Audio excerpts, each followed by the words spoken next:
lessons we've learned over time. Sharing our thoughts on how to reuse things or bringing back ideas about something that we had that maybe we didn't get to share fully or explore in depth kind of deal. Yeah.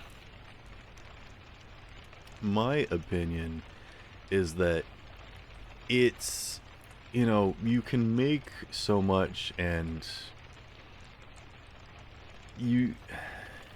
it's difficult because sometimes you make something that's really good, it's really awesome, but if you keep trying to tell the same story with different people, even if you try to force it, it's going to be different.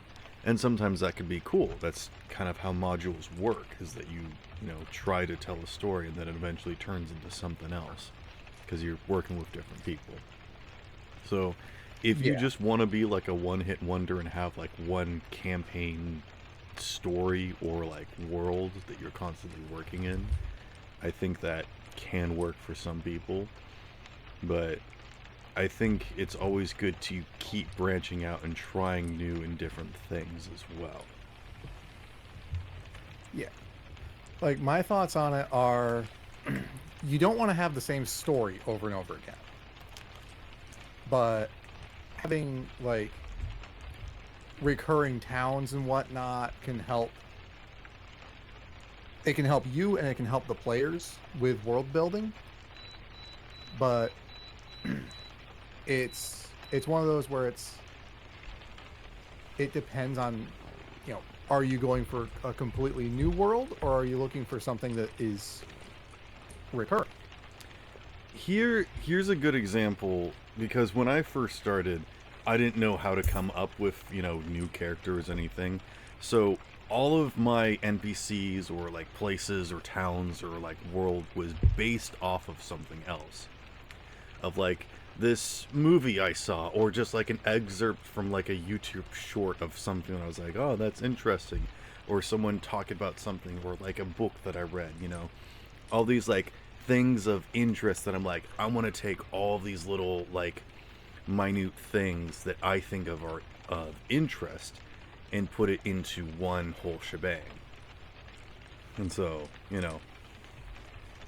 Yeah. the idea of like pirates being at like a pirate town or whatever is like one thing. But if, throw in like a sea monster, or like this person, the tavern keeper, has like a story or whatnot, and, even if these, details never come to light, if you at least have something that you can like kind of draw from and base stuff off of, it helps you, describe it and play those characters better. But sometimes Yes. you put a lot of effort into something, whether or not it's based off of something or, something that you've made. And so when, you put a lot of effort into trying to make something that never really gets fully developed or revealed, it can be stifling. And so you want to try and like either bring it back, where usually in the campaign you have to railroad it to try and make it happen, and that's never good.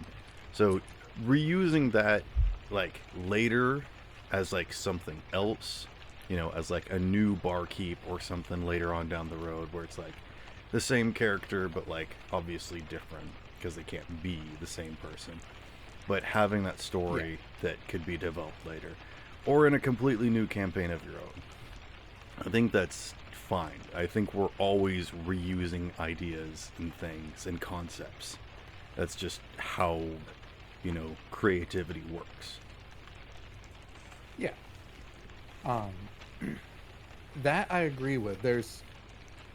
It's perfectly fine to have like, hey, the next time they ask about the life story of the barkeep, I'm gonna have this life story set up. Or have like, hey, in this place, these guys here's a generalized overview of these guys. But you can actually stifle your creativity that way. Because one of the things about being a DM is being able to improvise. Mm-hmm. And if you're constantly stuck in this of like, no, it needs to be like this, then Exactly. Yeah. Usually it isn't as fun or interesting or as enjoyable as it could be if you know, if you make a character that has all these details and then, you know, someone asks if they're ticklish, you're going to be like, well, no, they obviously wouldn't be ticklish. In fact, they would be abhorrent to it because they know what happens when, you know, a spellcaster touches them with like a feather, you know. And then it's just like, oh, well, they're just a stick of mud and I hate that person. And then you're like, wait, no, there's a very complicated and interesting story about it, and you're just not going to pay attention to anything that they do now, you Yeah, know? And that can be really annoying too, when you're like, it can. there's something there and you're just not seeing it. There's so much interesting and fun stuff that I have planned for you that you're not going to be able to participate in, you know? Yeah, and like that's part of why you don't want to go deep into the backstory of a character and make it set in canon before it actually becomes canon. Mm-hmm. It said in session, it's not canon. Right, which is why, and this is something, just to make a side tangent here. Whenever you make an NPC, or as a player, you make a character, and you have preconceived ideas about what this person has done and what they will do, you have completely removed all play and fun out of this character. I can't tell you how many times that I, as a player, have fought against a dungeon master, or I, as a dungeon master, have fought against a player, where they're like, but I want this character to be able to do this, or actually they would have this kind of like scar or weapon or item or, you know, ability because of this that happened. And also, I've struggled with this as a dungeon master myself and as a player, where I had ideas of like, this is what it needs to be, this needs to happen, or, you know, and it completely bogs everybody down, because, you know, it's nice to have a backstory of like what a person did, but you need to put all of that behind them. And if you have ideas about what they're going to do in the future, that needs to be set aside, because we're here now. The story is now. What are you guys going to do now? This is the thing that we're exploring and enjoying. And you have, you know, a story about an NPC or a player character where you're like, in the future, I'm gonna, you know, discover a wizard tower and become the most powerful wizard ever and dominate everyone. Like, if you play a character like that, they're not going to be fun or interesting, and you're going to be constantly asking the dungeon master perception checks to find a wizard tower. And it's like, do you have any other motivation or like description or any details about this character at all, other than these preconceived ideas that you have? Yeah, that's that is a very good way of putting it, because at I've had entire sections of campaigns where I've literally planned out the entire section and been like, okay, this, I can run it this way, and if they do this, then this happens. And it's the more prep I put into a large scale section of a campaign, the more the odds of it being derailed are. Mm.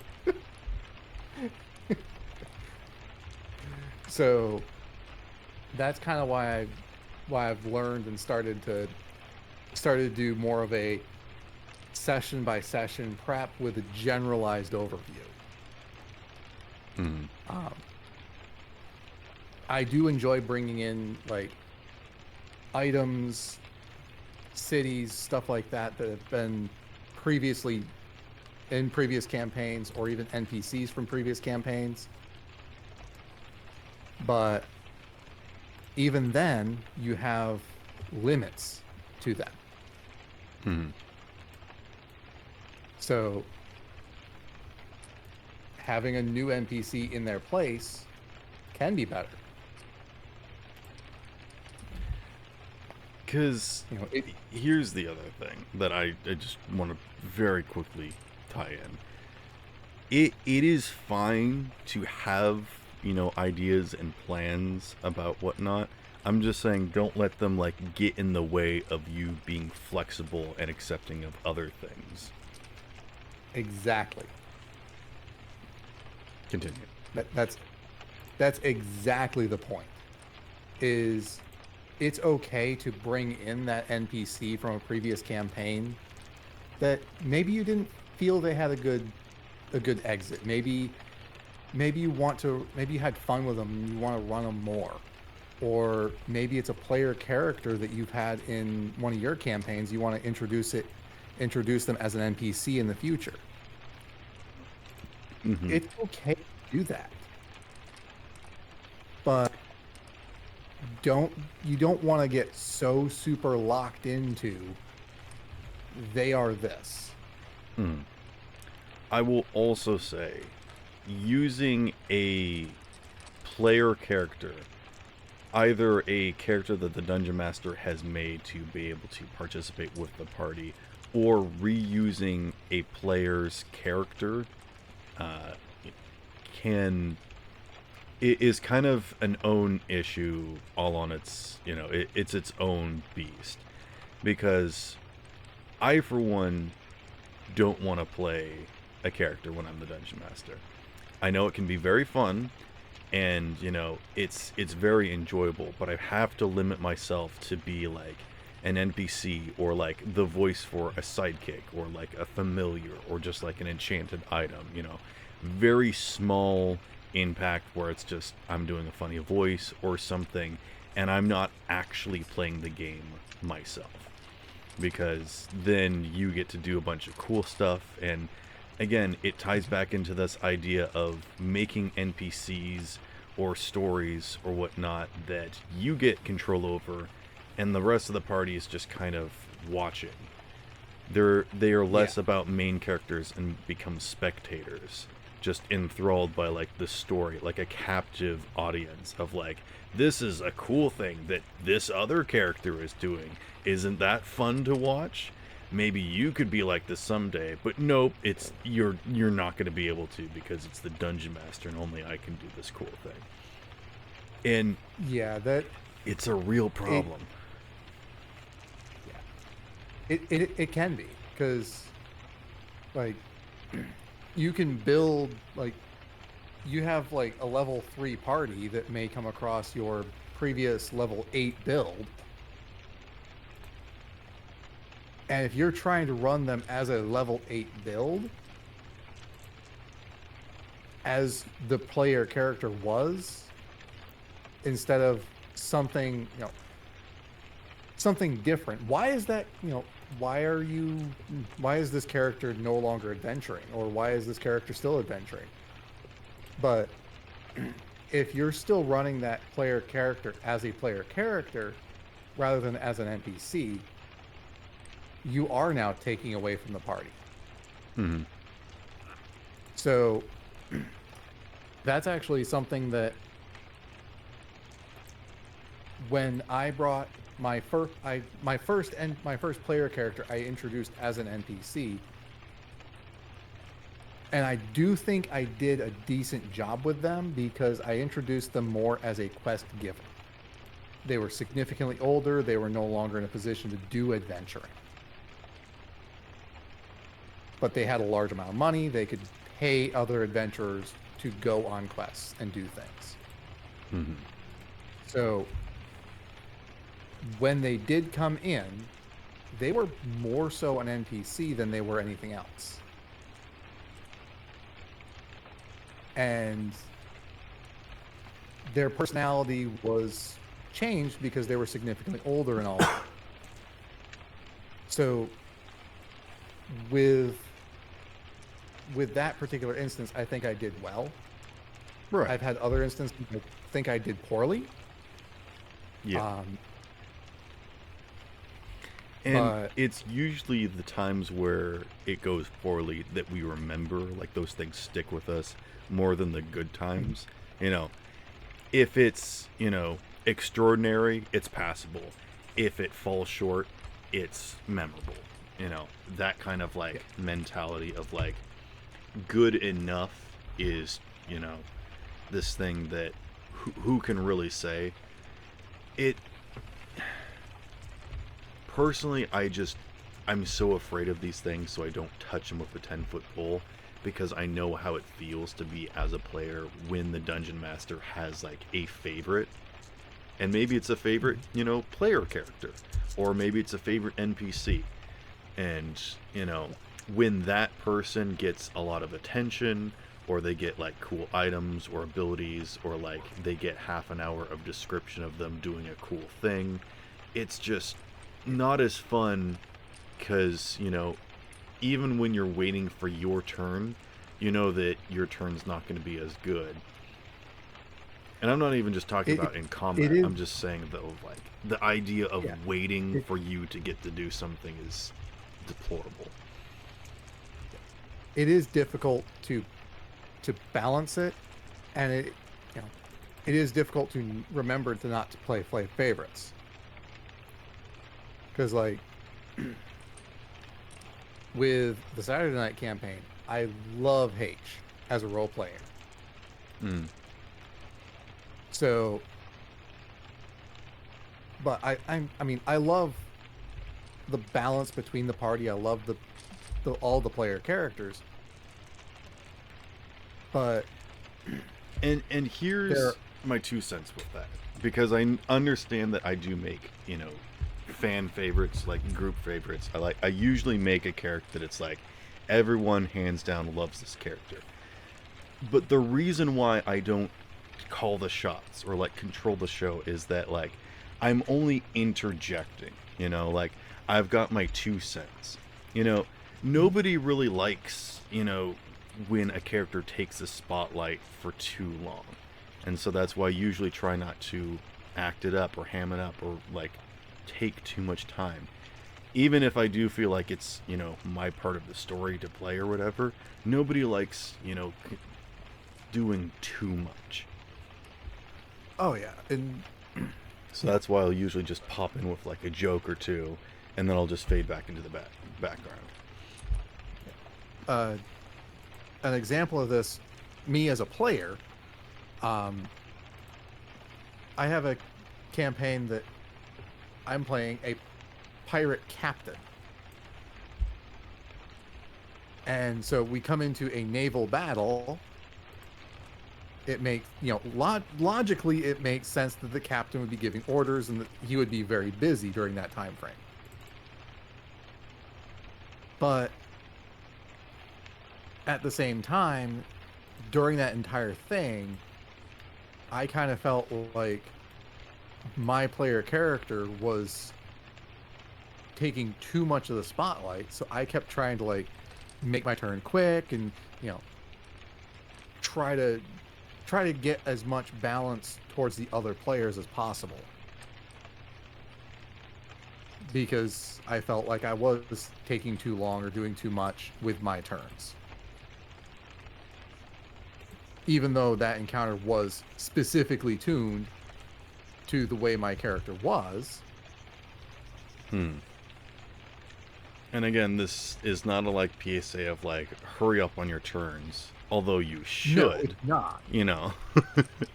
I In a group of 5 people, combat should not take an hour to get through the turn order. But unfortunately, that's No. usually what it comes down to. Which is why when I'm as the dungeon master and I have like 9 different people, sometimes it feels terrible to either like take a long time to describe of like, and this person rushes up and he does a flourish with his blade and he strikes down upon, like, it can be good to do that, but also it's, you know, it can be bad to like go too flourishy, or in the same vein, it can also be bad to be like, they move here, you take this amount of damage, we move on. You know, so Yeah. sometimes you need a word picture, sometimes you don't, but you know, I think it should be up to the player to describe, you know, what they do on their turn. But, you know, not everyone's into that. So they're just like, can I just roll my dice? And you're like, no, that's fine. But you do want to encourage people to role play. So I would suggest encouraging people to describe their actions, or like what it looks like, rather than just saying what's on their character sheet. Which is why for the longest time I've always told people that like your character sheet is not everything that you can do. It's a guide to help you keep track of your numbers, your information, whatnot. But you tell me what you want to do, and I'll tell you what to roll. Pretty much. Like the the most exciting the most exciting question a DM can ask a player is, how do you want to do this? Yeah. And not just in the And idea of like, now you get to kill this person, but like getting to give the spotlight to someone else is such a joy that I don't think people really understand. Because some people are either like, I want the spotlight, I need it, and everyone else is like, I don't want the spotlight, I don't need it. So sharing the spotlight is such an interesting concept of like, this is my time to shine, and now I want you to shine as well, is Mhm. such a strange thing to try and convey to people, especially in group settings or, new people and whatnot. And I think that's usually what eventually a good campaign will turn into, is people recognizing cues and understanding of like group, dynamics, and being like, I'm gonna do this thing because I know that this will bounce off great with my friend over here. You know, this idea of yes and constantly building is such a good thing that doesn't happen until very late into a campaign. And again, all Oh, of this is related, because the point is that it doesn't matter whether or not you've got like a character that you have plans, or you're reusing a concept of a character, or copying off of something else. As long as it works together with what everyone else is doing and everyone's having a good time, don't stress about the little details. But when it's not working, try to pay attention, read those cues, and work with people, not against them. that's the thing is, when one thing I'll do if I notice a player is kind of sitting in the background during a role play event, which most most of the game really is. Hmm. But if I've noticed they've been kind of in the background a bit, I try to bring them forward with like, so what are you up to? Or how are you reacting to this? Hmm. And then it eventually It, turns into the rest of the party joining in, poking and prodding, and sometimes that works. Sometimes. yeah, sometimes it there are people who do want to be just in the background, and recognizing those people and understanding that, you know, these people are kind of more background people. They don't want to be in the foreground. That's fine, because it's about finding that balance for your party. And here's the thing. It doesn't matter what kind of, person you are or what character you've created. You can role play them. Even if you're just describing of like, oh, I don't know, he's probably, brooding in the corner or something as usual. You can just say Yeah. that. You don't necessarily need to Oh act that yeah. out. Oh yeah. You Because don't. here's the thing is, go ahead. A lot of people will use voices or whatnot for their player characters. Hmm. You don't use a special voice for your player character. Yeah. You Because don't here's the need to. here's the cool thing about voice acting. You already have one voice. And sometimes people are looking for that voice. So even if you're just using your plain old voice in a group of a bunch of different people, your voice is distinct enough. So you don't need to come up with a new voice if you don't want to.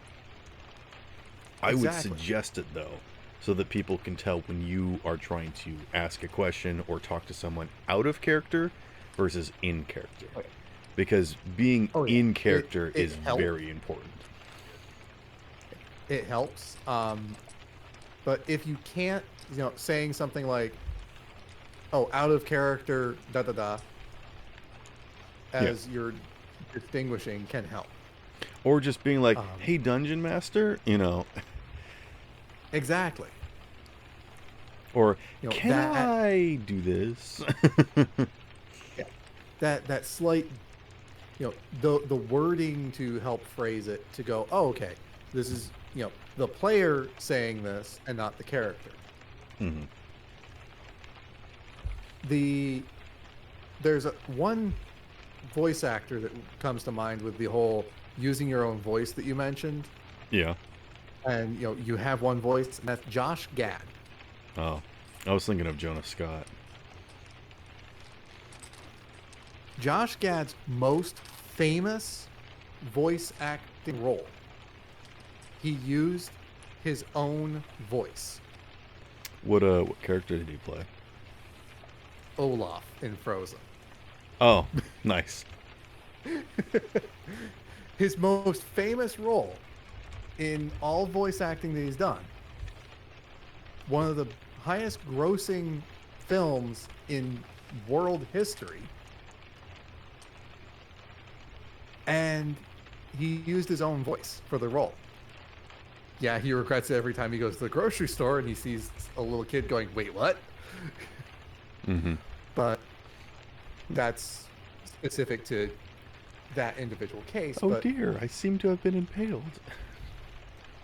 yeah, it's one of those things where you do have that one voice that is sometimes just perfect for that character. You wouldn't happen to know the cartoon anime show Beastars, do you? Unfortunately, I do not. Okay. Jonah Scott plays a character in that. And he's kind of been a voice actor that I've been following, kind of getting tips and tricks from and stuff. Not.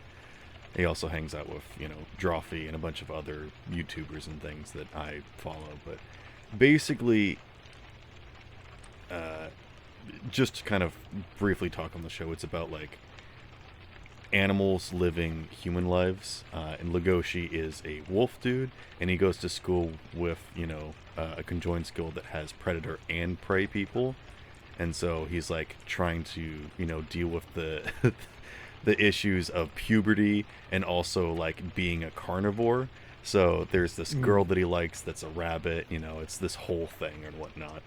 But he has this kind of very Okay. deep and like gravelly voice that's just kind of like this loner dude that's, trying to figure out what he's doing and whatnot. And, he's very sad and tired and angsty teen, but that the character voice, he tried doing so many different voices, and he did a bunch of different auditions, and then one time he just called up his friend who was working as like in one of the directors or something. He just left him a voicemail, and he he pulled up his phone and listened to the voicemail just at one of the meetings, and the people at the table were like, "That person, whoever that person is, we need that voice." And he's like, "Oh, this is just my friend." Like, the different voices that he tried to do didn't match anything, but just his natural speaking voice just seemed to work, apparently. Yeah. And sometimes that's exactly the point, is sometimes that voice is exactly what you're looking for. Mm. Um, And I mean, we could go into role playing and voices and a whole other episode too, but yeah. kind of getting back on topic of, playing characters that allow people to also play with you. There was this one dungeon master that I had that did not use any sort of flowy descriptors, or he hardly described anything at all. He would just kind of be like, "And you guys approach the cave, and as you guys go in the cave, there's kind of like a sarcophagus or whatever, and it's definitely haunted." And then people would start being like, "Okay, I want to walk around, I want to do this, I want to investigate." He's like, "Oh, it's on the edge of a cliff, so you can't go over there. You can't do that." And like, it was so difficult. It was like pulling teeth trying to understand what was going on and whatnot. And here's the thing. Here's what was most annoying, is that I knew that this dungeon master could describe stuff, because whenever we went to the shop, and he would always describe of like, oh, and you see this magical doorway appear, and there's these silver butterflies or whatever that come around. Like, he starts going into a whole thing about like, it's shop time with my favorite NPC, and like he would start describing of like, and he would go into a voice, he would do a character, and he would start playing as this, you know, person that's like helping the party find their items and whatnot. And I'm like, you ah. Yup. And That's and again, that's there's a nothing wrong element with of not preparedness. being good at describing stuff, and there's nothing wrong with like being able to, you know, get into character and like be, you know, real character acting and, you know, describing things and being flowy, but not having these, you know, extremes. It's just so jarring and frustrating, which is why being in charge of a lot of things, not just D&D, but specifically when you're in a group setting and you're role-playing with people, having some sort of like, you know, middle road, what's the term I'm looking for? Moderation. Moderation is king. So Oh yeah. sometimes it's okay to go overboard, sometimes it's okay to be a little light. But if you can learn moderation, to be like, you know, you don't need 1,000 details for this. But that also means that try not to skimp out on details, you know?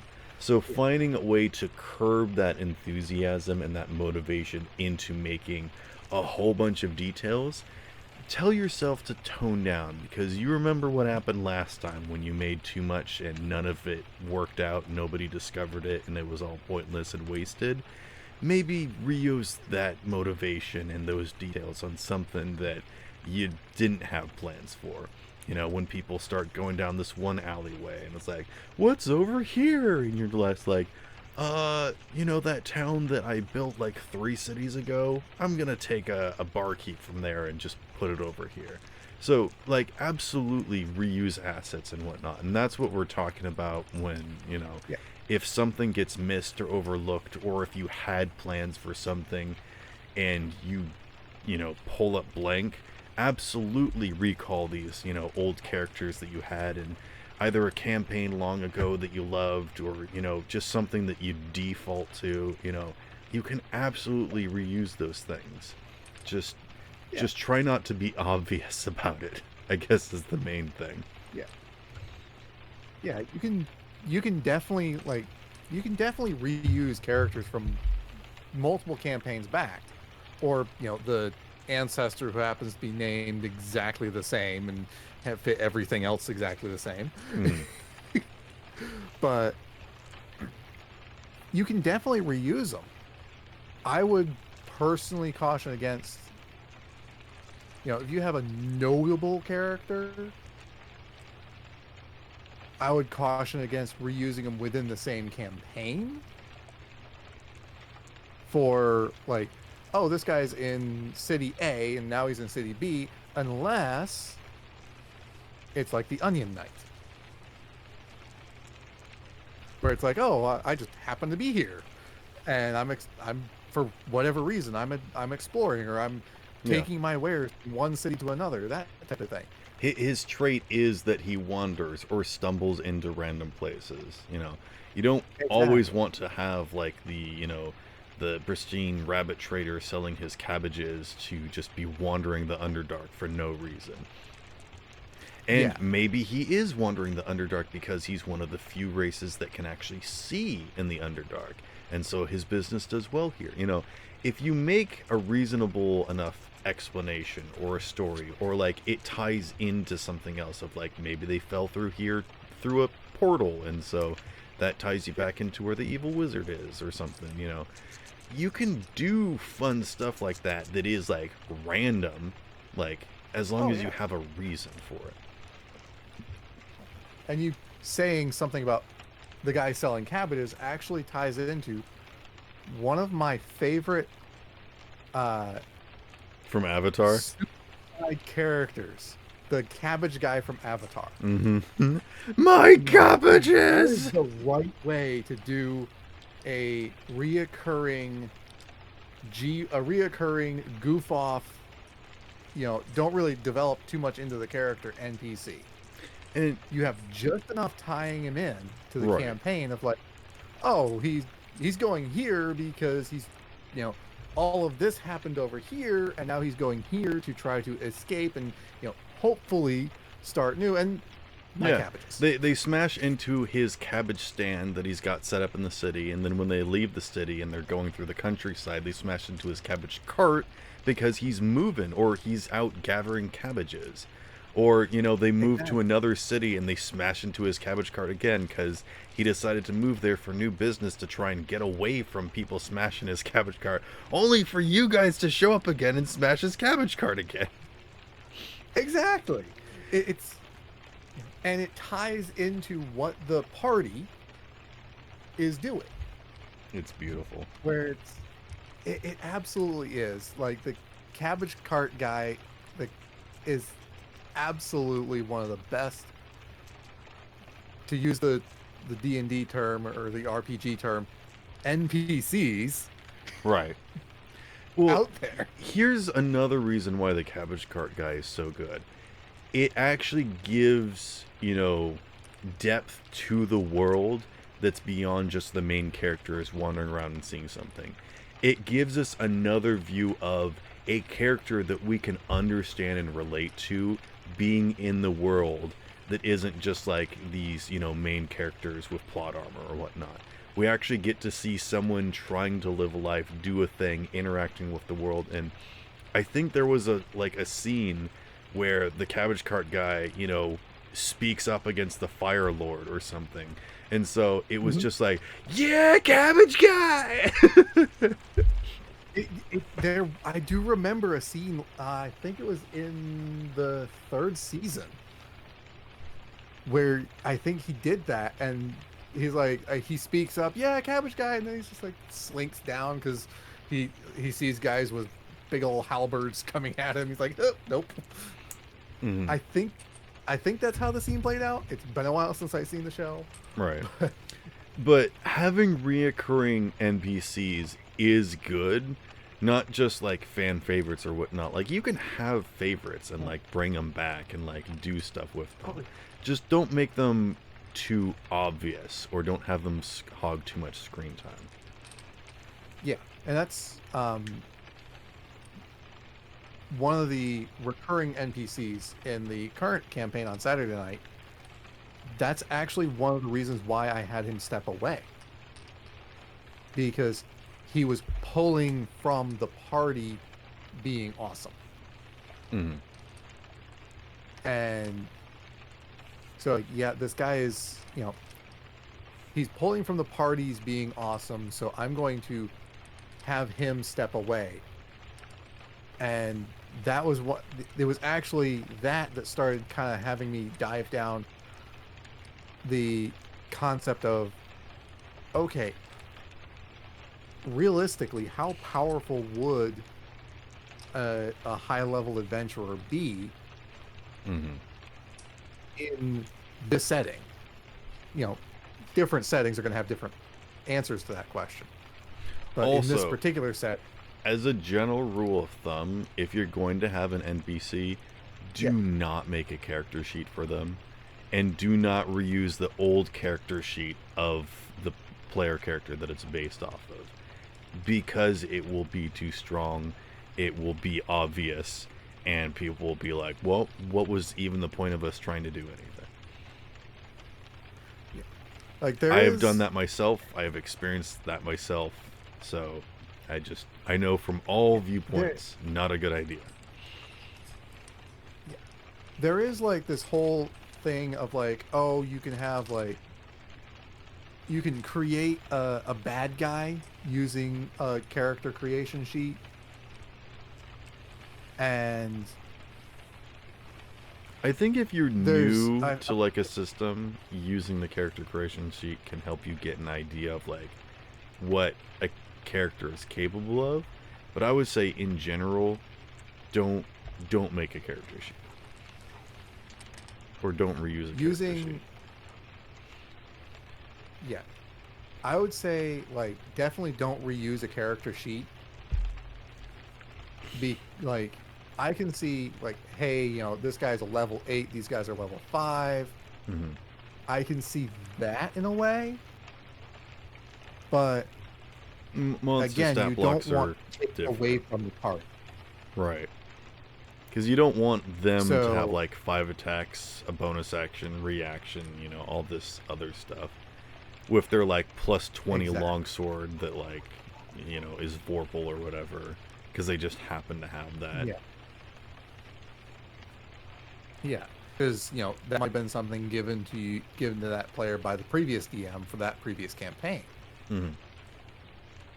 Going back But to the example of Bertrand being based off of a character, I thought we were going to have a tough time with that combat encounter of trying to subdue these, you know, animated broomsticks.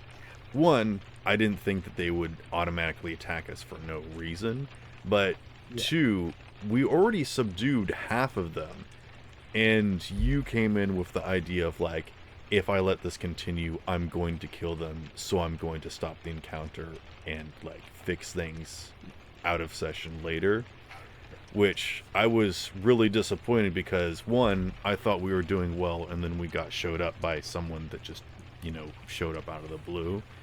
But also Yeah. two, And that, because I would much rather have died due to like bad scaling and CR math or whatnot than, yeah. I would have preferred to struggle. I would have preferred to do it myself. Win or lose, it's more fun to actually play the game than to be told by the Mhm. dungeon master, you know what, I'm going to do a thing instead. Yes. And that's And so that's why I sat down and talked to you the about that broom afterwards. encounter is, yeah. The broom encounter is like, that was many lessons all in one for me. Mm. So, because like, I have a standing rule of the party gets one Deus Ex Machina per campaign. After that, if you die, you die. But see, we didn't even And get dropped to 0 hit points. There was no TPK there. yeah, You just decided and that this combat encounter was too difficult for us and decided to end it yeah, rather than changing it. that was exactly like, that's the thing is, that's another lesson from that is there are so many things that I could have done looking back And you at it. chose the wrong thing to do. No, I'm just kidding. I did. I really did. But Because I could have had it be the I could have had the guy who was unconscious in the closet wake up and point to a switch or something, and that'll turn him off. yeah, you could have had termites come out of the floor and they like have the brooms fly out of a window and we have to like chase them down into a scavenger hunt. Or like they could have been past and we could have tried to corral them. Or they could have tried to communicate now that we've got some of their friends hostage. There's billions of ideas and possibilities, and hindsight is always 2020. Do not Oh yeah, ever get caught up in the idea of like, oh, I did this thing wrong, because you will never do anything right. The point is, how good are you going to do it? How flashy are you going to make it? How smooth are you going to make it so that nobody notices the failure? You know? exactly. Like And so that's there's a why, line. role play, or not, improv is such an important tool.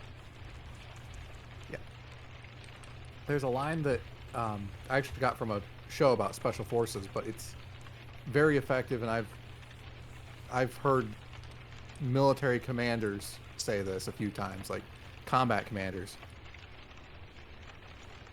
When you come to a crossroads in in combat. You have left, you have right. You're never going to see a map. You're never going to know which way's right, which way's wrong. Mm-hmm. You have to choose one. You have to choose it quick. And if you stay, you're going to die. You always have to go left or right. You have to do it quickly. You may find out 3 days later, 3 weeks later, 3 years later that you took the wrong path in that moment. But at the end of the day, you took a path. And if you didn't take a path, you would have died.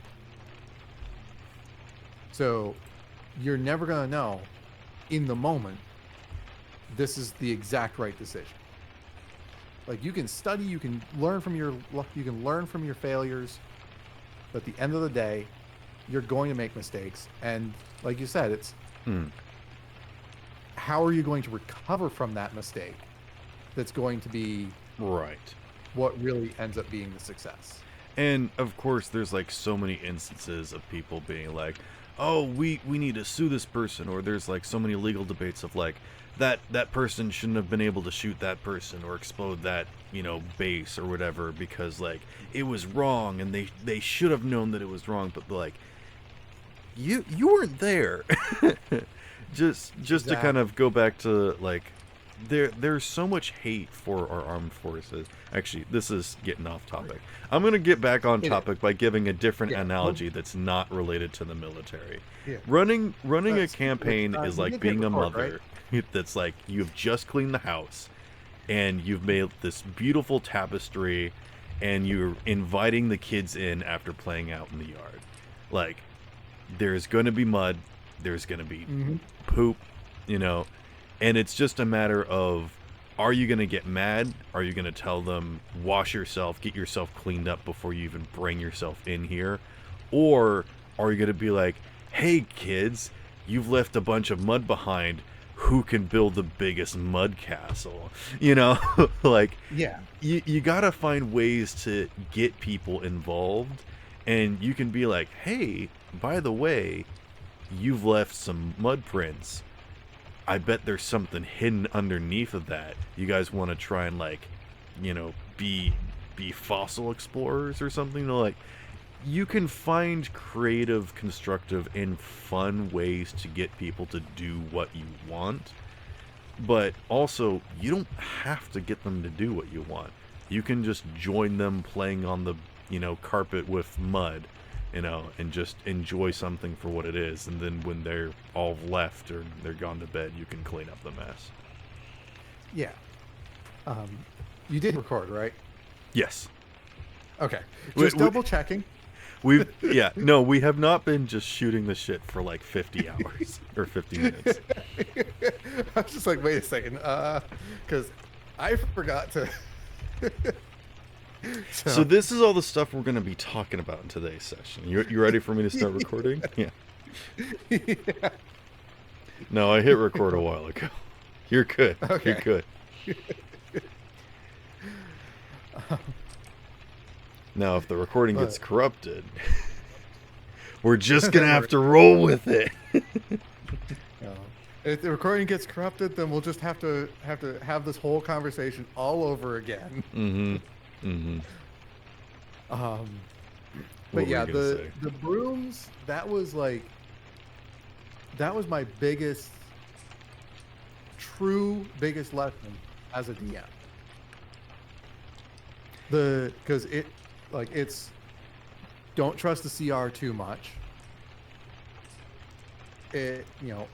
Yes, it's a good guide, but they're guidelines. Exactly. You have to know your party. Let your party be in the spotlight. Always have a viable way out of a fight. Whether it be the bad guys trying to run away, or the guy wakes up and goes, hey, there's a switch over there. Always have a viable way so that if there's a if you end up finding out, hey, this fight's too hard, give it a way to have the fight end without taking away from the party. And I think this is one of my abilities that I've learned very quickly about myself when I started running games, is that I'm not afraid to come up with stuff. So I'll be like, you pull up against, the space station and like 50 slugs come out, and they're like, oh my goodness, that's so many slugs. And I'm like, well, they're all blind and they also can't swim in space, so they're just kind of flailing around right now. Yeah. I'll make it less, and this is something that I always encourage other people, because I feel like nobody else thinks about this. Don't make encounters all about fighting. It doesn't always have to be about hit points. It could be about grappling, or like hitting someone's AC, or, spell slots or whatever. But it doesn't always have to be like, who has the bigger numbers here and who has more numbers, It could be something of like, we need to get from point A to point B. Everyone here is just in our path. We can try and find a way around them or through them. Or, like A, B, and C are our objectives. What do we need to do to achieve that, So Yeah. I never thought that the brooms were going to instantly turn into combat mode and just try to kill us. That never crossed my mind. And so when you had their turn where they all came over and multi-attacked someone and took them to 0 HP, I was like baffled. I was like, what? Why? We have not done anything to, like, I walked through the door, I said, hey, what's going on in here? And you said, roll initiative. And I'm like, huh? Yeah, like, if I were to redo the brooms, so, first of all, I would have there be less brooms. Okay, continue. Instead of having 8, I would do 6. Okay. Still enough to be a challenge, because for reference, this was, I believe, what, level 1 party, level 2 party? He's somewhere in there, yeah. Yeah. And there was 5 of us. Yeah. Sorry, ignore was... that. Ignore that.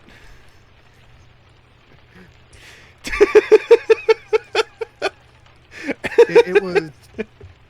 Sorry, for people that don't know, larger number I've just showed this creatures picture that was to him. For no reason, I've just thrown him a curveball and given him this picture. Much buttered, I sense in you. Cry like a bitch, you should.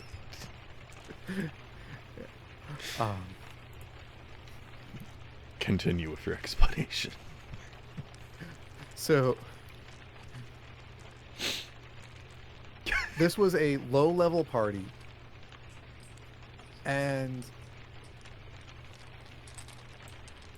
I did the math on the challenge rating. It said it was going to be a hard encounter, but not a lethal encounter. So, what was your plan? What did you think was going to happen? I'm curious. So my original thought was this was going to be a fight that was going to be hard, and it was going to take a while, but you guys were going to eventually survive and eventually overwhelm them. So you wanted us to destroy all of the brooms. The main objective was to stop the brooms.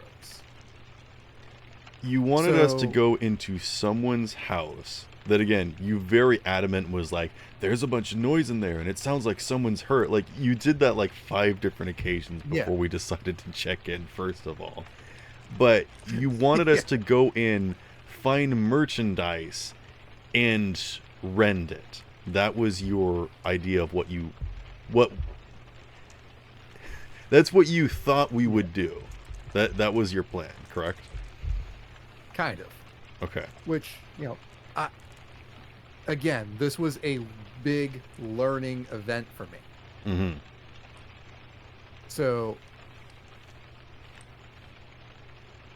this was, you know, everything, on paper was saying this was going to be a challenging fight, but one that shouldn't even put anybody at risk of having to make death saves. Mm-hmm.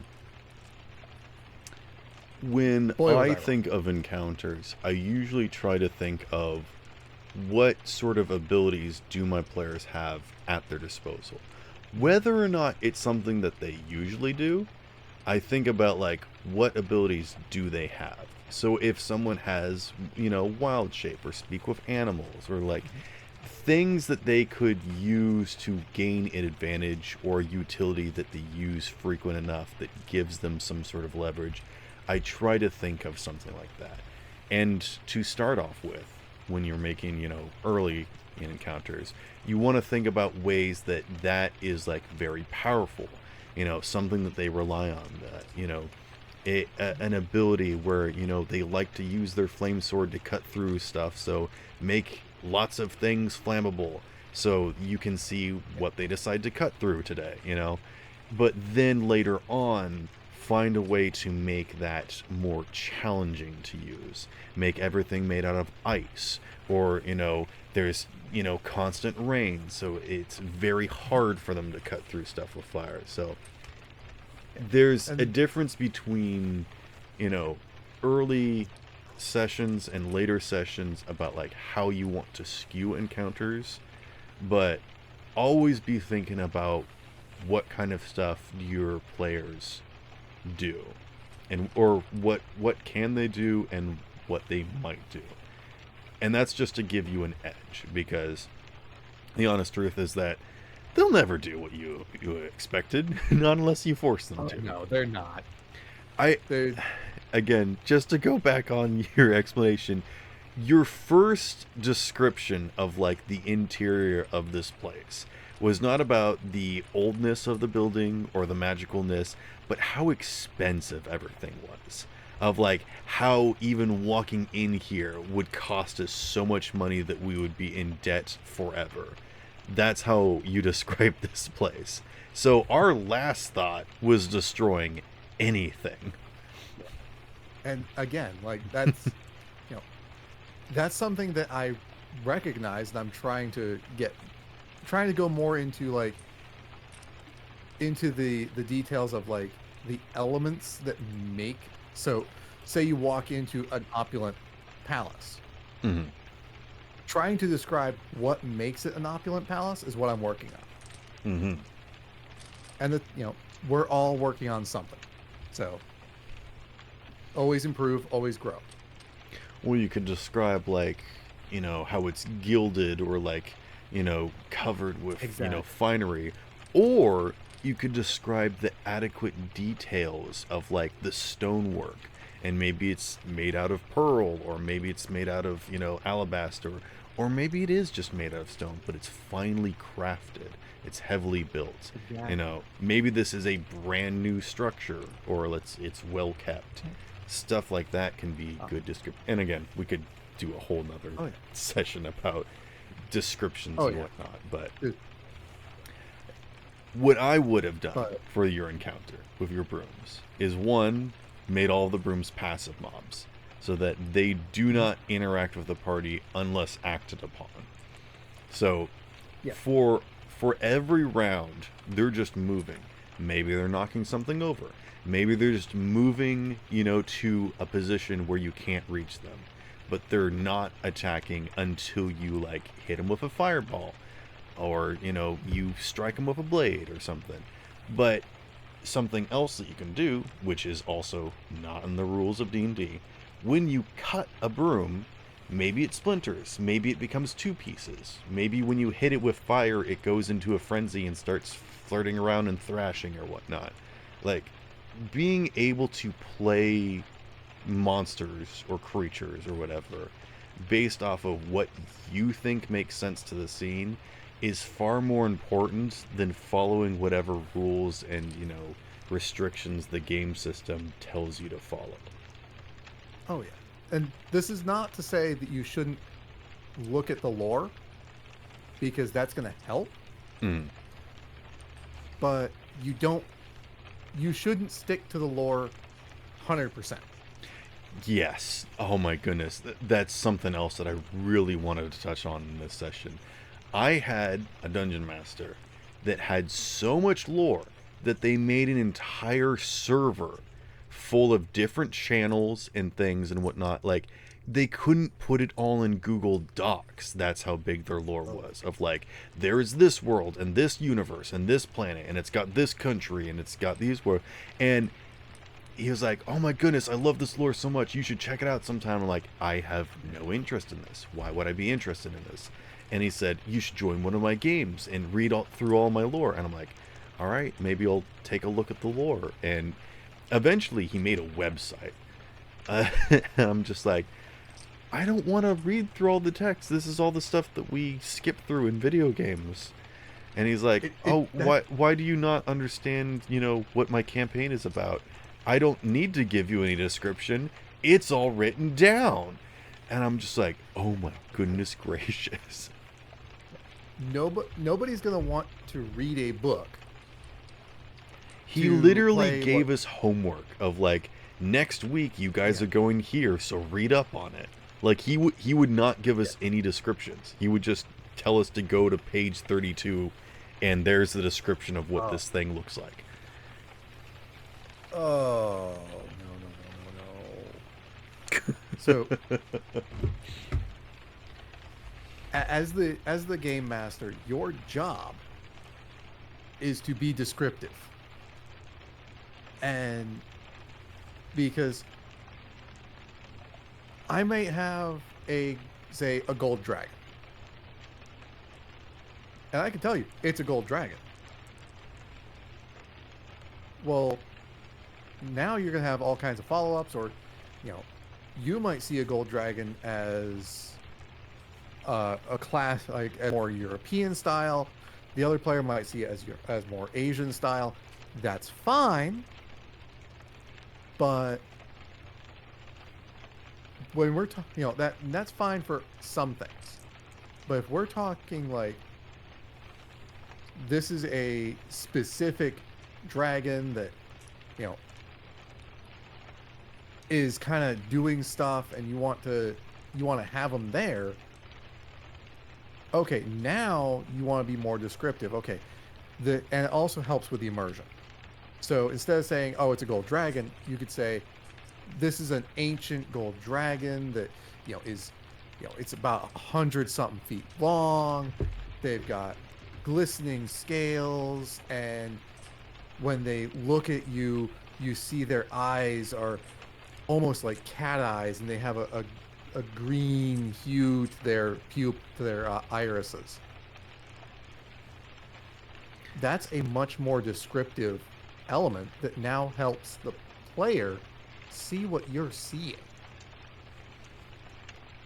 See, my problem, and maybe we really shouldn't go into this because again, we could do a whole session about this, but Okay.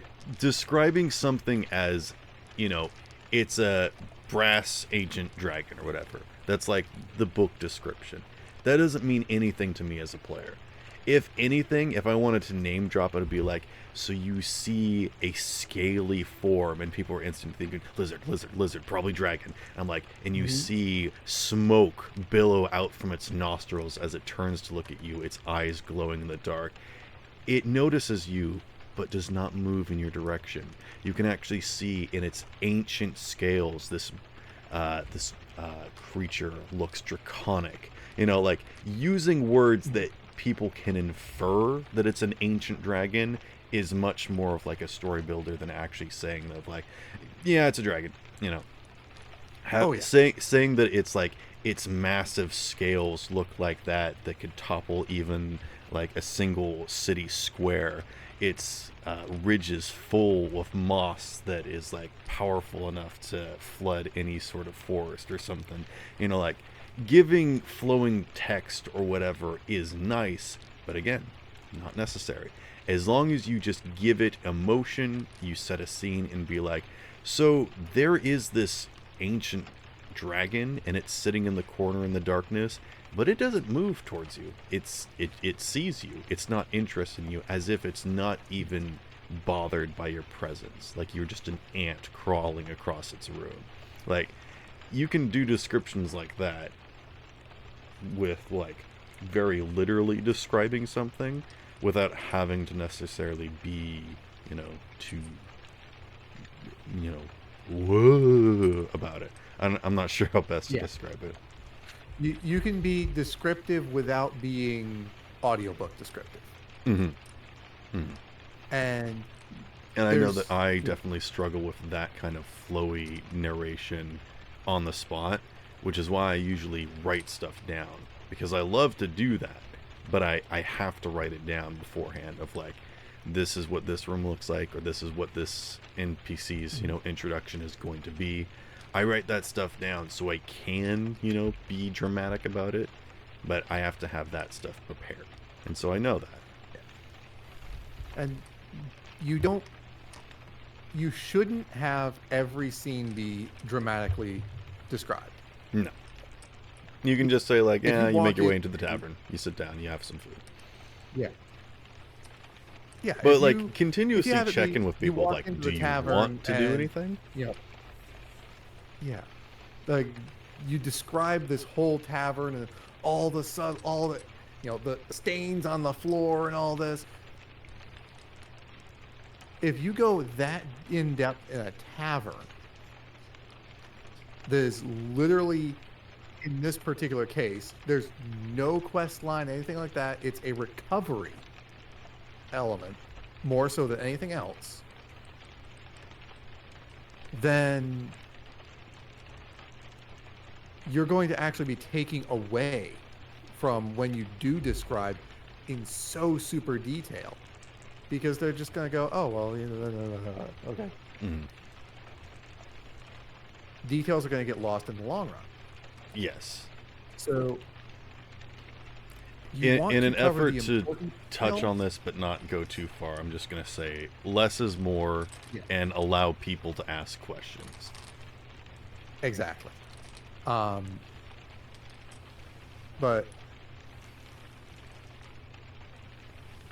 final thoughts on reusing assets or pirating other characters, players, NPCs?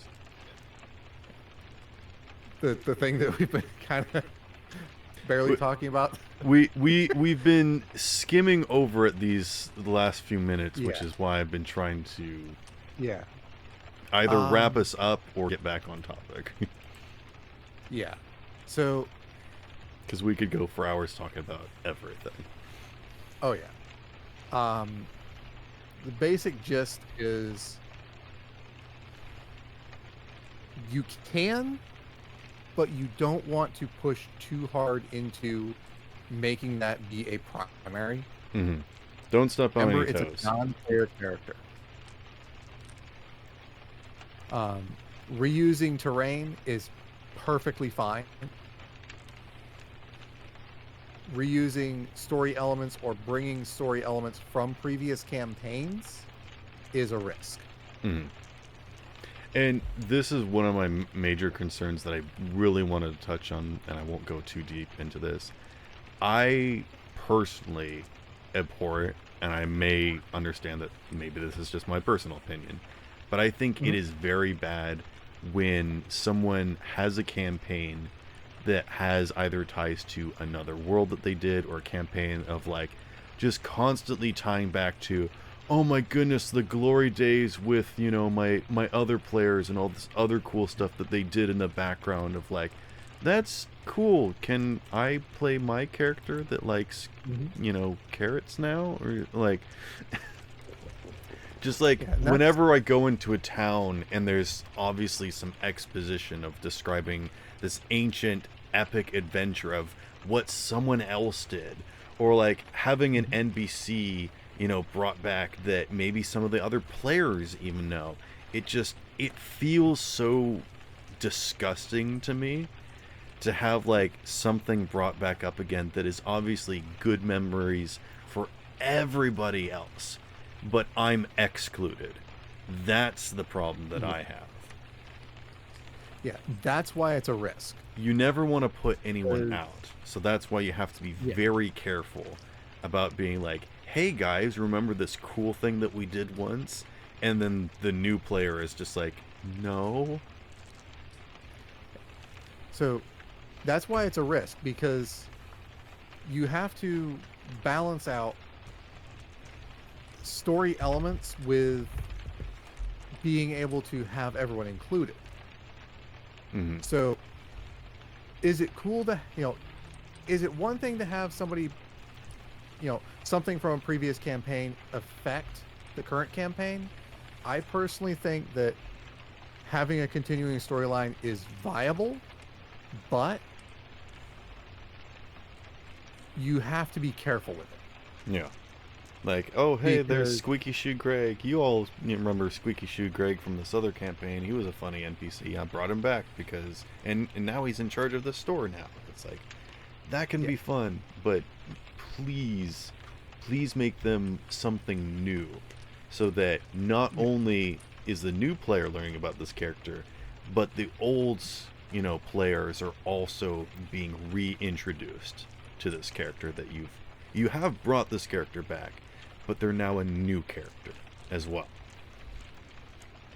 that's a big thing. Yes. There's, you can bring back story elements or have story elements that reference. Like, I have an area that is basically a magical wasteland that references something from a previous campaign, but it's something that, oh look, there's going to be things that the party has to go into there and basically fix at some point, or they may have to, or it could be a different party in the future. Mm. But it's not something that is going to be the player characters in this group are expected to know anything about. Right. Maybe we should talk about And world building next session. We Next should. episode. Yes. But Again, this idea of like having all this information in your pocket of like, hoo, here's all this cool stuff that I have plans for. And again, the idea of like, if we don't get there, you're going to be frustrated. And if you railroad us to get there, we're going to be frustrated. So it's like, who really wins in either scenario? Which is why I very strongly, suggest against people reusing campaigns or like world settings. And I understand, like, when you make your first campaign, it's a lot to come up with stuff. And so when you try again with your next campaign, you're like, I just want to reuse the same characters in the same world and, do the same thing again. Maybe I'll make it a little bit different, like, 100 years have passed. So it's like, it's cool, it's fun and interesting. It's so difficult to do that I highly recommend new people against doing something like that. Because oftentimes than not, it's not going to be as enjoyable. And this is a problem that I had with my first campaign, is that whenever I had players leave, I had to introduce new people into a campaign that was already going, that had, characters and NPCs and events already in place. And these people are like, well, what about my story? What about what I want to do? What about the plot that I want to participate in? And it always felt like they were, just being brought on as, a background character to what everyone else was already doing. Yeah. It's personally, I think it's one thing to like reuse a setting. Mm-hmm. Like, this is taking place in this location just X amount of time later. But it's a whole different thing to describe it in you have to treat it as though it's a new setting. I've just had a lot of experience of like bringing in new players that I basically treat the next session where that player is coming in as session one, where I'm like, these are the people, this is, the tie-in that gets them all working together, because you have to. You have to come up with a new hook. You have to come up with a new plot that they're going to chase. And you've got to come up with a reason why they stick together.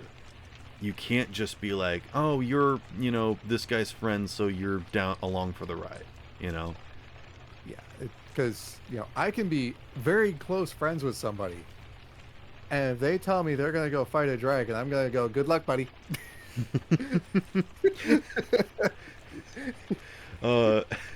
That's something that Fritz said a lot, didn't he? He's like, good luck, buddy. I think he did. But that's that's the thing, is you can be very good friends with somebody and they're just not, Oh my goodness, hooks and plots and everything yeah, could. that could be a whole different I question. almost think that like plot setting could be a whole different episode from just hooks, because hooks are like so big. All right, we'll get back to you next week. Yeah, We'll be wrap back up with here, more and tabletop talk. Tune in next week when we talk about more topics. yeah, Any final thoughts? surprisingly none. And as always, everyone, it all depends. It all depends.